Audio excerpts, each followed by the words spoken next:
მისი მიზანი არის რომ გაქცეს პასუხი რა როგორც და ეს პასუხი ძირითადად გავს სიმართლეს იმიტომ რომ იმან შეიძლება ეს ფაქტია მოხდა თუ არა არ იცის მაგრამ იც ძალიან ბევრი ცოდნა აქვს ამ შემთხვევაში მაგალითად რაღაცა ტარკოვსკის იმაზე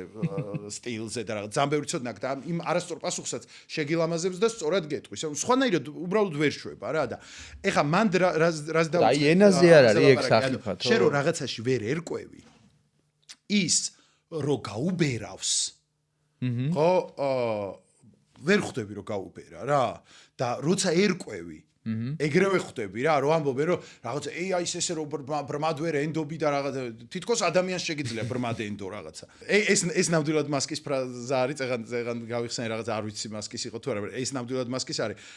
რაღაცა ეკითხებოდნენ რომ მანქანაო რამდენ ხანში გაატარებსო უშეცდომოდო რა ეს self driving cars ძღოლის გარეშე მანქანა რამდენ ხანში გაატარებს უშეცდომოდო ჩვენ არასდროს არ გქონია ეგ მიზანიო რომ უშეცდომოდ გაატაროს ჩვენ მიზანი გვაქვს რომ ადამიანს უკეთესად გაატაროსო ხო ეგ ძალიან მნიშვნელოვანი რაღაცა არის არ არსებობს უშეცდომობა არ არსებობს იმას ყოველთვის ექნება ის დილემა რომ აქეთ თუ გადაუხვევი მოხუც მოკლავ იქეთ თუ გადაუხვევ ახალგაზრდას თუ რაღაცა და იმან სწრაფად უნდა მიიღოს ეგ ის არის ცნობილი დილემა self driving car-ების და